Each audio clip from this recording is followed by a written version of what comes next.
Hey everybody, and welcome to Meals with Melissa. And first I have to apologize. I've had to post it on my business page because for some odd reason, I don't know what Facebook algorithms are doing right now, but it's not even offering me the opportunity to use my personal page. So I will share it to my personal page. So if you're looking for it, I sincerely apologize. Although these do get uploaded to my YouTube channel when we're all done.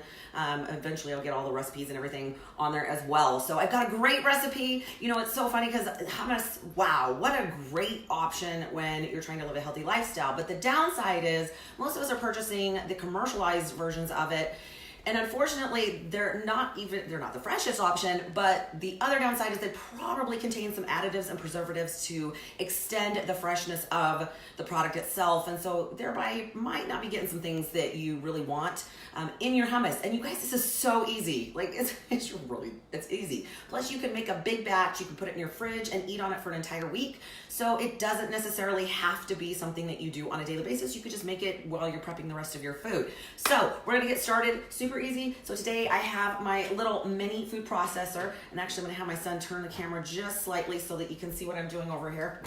Because unfortunately I am contained, thank you son, by the outlet at the end of the counter. So super simple. You guys, you can find all these recipes on Pinterest, which is pretty much exactly what I do unless somebody sends me a great recipe that's really awesome, or my daughter Aspen, who is amazing at coming up with these great things, sends me something and says, wow, this works, try it. So great options today. Now I'm going to make the version with tahini, which is a sesame paste. It's a little bit, you can actually find it in the peanut butter aisle. It's interesting. It's actually an interesting texture, an interesting flavor. So we're gonna talk about that just a little bit, but you could make it without the tahini if you don't like it. You could actually add peanut butter if you really want to, or I found a really great recipe for a version that contains avocado instead. So it really kind of comes down to your taste, the flavors, and what you want to play with when it comes to that. So there's lots of different recipes. The one that I found, really talks about how to make it the smoothest and creamiest. I, of course, am making a mini batch because I've already made a batch to show you. So I'm kind of making half batch, right? Like I do that all the time. That way I don't have a ton of it in my fridge, but I've already tasted it. It's amazing. You can use definitely, I'm going to tell you right now, stay away from using a bunch of chips and pretzels and things like that, because those are items that turn to sugar instantly in your system. I know it doesn't sound like it because they don't taste like sugar, but they do. It's going to spike your insulin. It's a carbohydrate and a processed food. So I would just use it for things like fresh veggies, maybe a pita here and there, but again, we're still talking it, not really the best option is a processed food. But all right, so to get started, I'm actually gonna start with the tahini and the lemon juice. So I'm going to use, and I've got things spread out here. I'm gonna do a tablespoon of tahini. Now what this comes like, if you've ever opened a jar of Adam's all natural peanut butter, where you kind of see the separation of the oils from the actual paste, yeah, that's kind of what this looks like. So you're gonna have to mix it just a little bit to make sure that you're not getting just the liquid or just the paste. But you want about a tablespoon. Like I said, I'm doing a really small batch of this. It's, like I said, it's really thick. You have to really mess with it. But I'm gonna get about a tablespoon. If it's a little more or a little less, I don't care. It'll change the consistency, but not enough to care. Okay, so I'm gonna put that in my little food processor. Now, cool thing was, for my birthday, I bought myself a larger food processor because that's something I just wanted. But for a lot of what I make, because I'm making individual portions for myself, I just use my small one. It's about a 3-cup KitchenAid food processor. So, okay, so to that, I'm gonna add 2 tablespoons of lemon juice. I guess you could squeeze a fresh lemon, but I'm just, using actual lemon juice. You can get it in small containers or, well, pretty much whatever size works for you if you use a lot of it. But to that, I'm gonna add that, and then I'm actually going to food process this together, which is a little weird to do at this time because it's not a lot of ingredients, and so it has a hard time, really, you're gonna have to scrape the sides a little bit. Okay, so I'm gonna put the lid on that, and I'm just gonna mix that up for a second, scrape down the sides, and then I'm gonna start adding some of the other ingredients. There we go. You can see this kind of splatters, but it works. Now, it says to actually process it up to a minute, but honestly, you're gonna have to scrape it before then because it just is gonna mix nothing at some point. So I'm gonna mix that. I'm gonna do it again just for a second, and then I'm gonna start adding some of the other ingredients. And it smells really interesting. Like if you've never smelled tahini before, I mean, it's not a bad smell. It's very nutty. because it's sesame, right? Sesame paste. Okay. There we go. All right, I'm gonna start adding some of the other ingredients to that. So I'm gonna add a tablespoon of olive oil.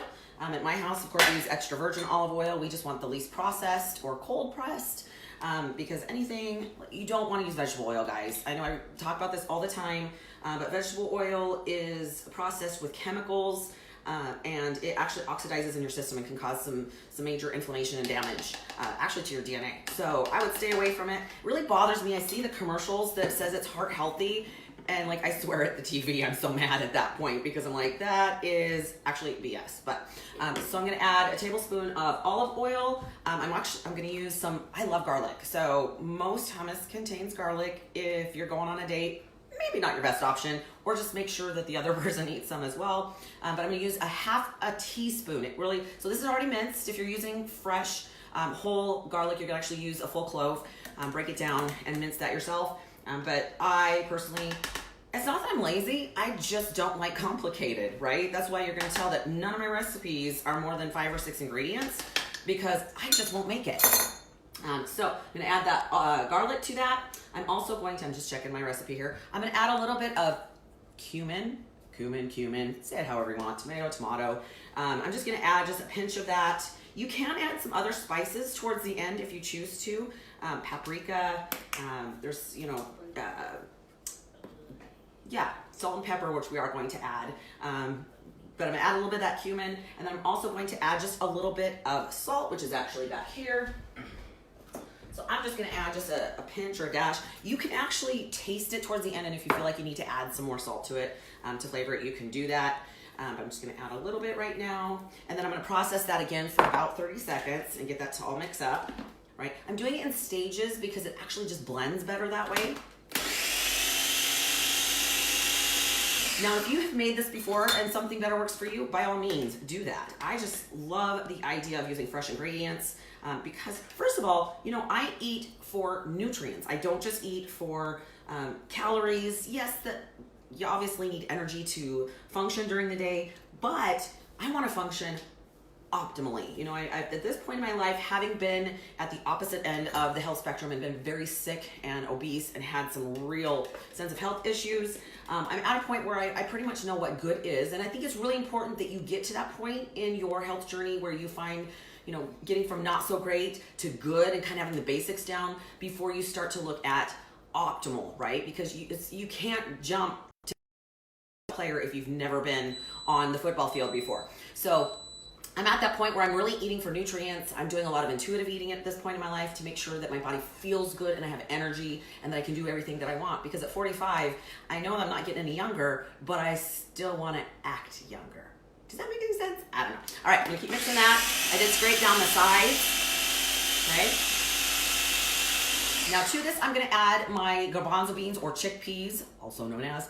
I just got canned. Now you could actually cook your own and do some homemade ones. Again, not gonna happen at my house. And I just got just the store brand version of it. Now I drained it. Some of the recipes I read say keep the liquids. I'm actually just gonna add cold water, so I did drain it. And I'm gonna use about 5 ounces-ish of already drained chickpeas. Now I'm gonna put about half in there and process them, and then I'll add that's a little bit more than half, but that's okay.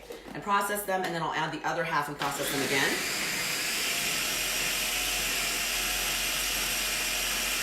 Perfect. Okay, I'm just gonna scrape that down. Smells good. Right, and it's gonna take a minute to get them nice and smooth and get them to the consistency where, it's nice and creamy and tastes good. All right, just get that done. All right, blend that again.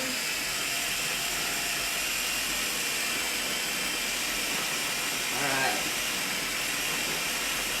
Now at this point, it's going to be fairly thick. So after I have added that last little bit of my chickpeas, I'm going to add a couple tablespoons of cold water, and that will help thin it out just a little bit. And of course, the consistency is totally up to you as to whether or not you want it a little bit thicker, a little bit thinner, blah, blah, blah. You could also add some other flavors if you choose to, but you gotta watch out. Some of those flavors, the stuff that you buy at the store can actually have added sugars if you're not careful, because I've seen, chocolate hummus and some other interesting things. You just have to be really wary of a few ingredients that really turn something that can be potentially super healthy and yummy to a product that's not so great for you and actually is kind of taking you the opposite direction. You know, when I look at people's goals or my goals, anybody's goals for that matter, you know, when they're trying to make choices, one of the things that I try to help them do when they're making that choice, like, you know, should I have a cheat meal or a free meal, or should I, you know, how would it be if I go drinking this weekend? I'm like, well, it depends, you know, is right now where you're at and where you're trying to go and maybe your deadline that you have, is that choice going to take you closer to or bring you further away from your goals? And that can really help you make that decision as to whether or not that's appropriate at the time, versus getting into the situation, maybe going out with friends and they're pressuring you to drink with them. You know, make that decision ahead of time and let them know, hey guys, I'm coming out with you, I'll be the DD, but I'm not drinking today because that really isn't benefiting me towards where I'm gonna go at this moment. You know, if I ever drink, it's a planned event. I know that sounds ridiculous, but it just is, because it's very counterproductive to what I'm trying to accomplish.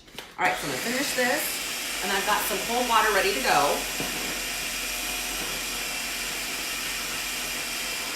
Okay, and to my mixture, I'm just gonna start adding just a little bit of, just a tablespoon at a time, just to see how thick it gets or how thin that. I just don't want it overly thin, right? Easy to keep getting thinner, really tough to kind of bring it back without adding some more chickpeas.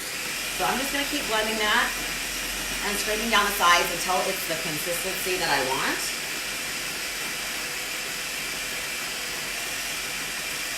Okay, I'm gonna add one more tablespoon. I just want it just a little bit thinner.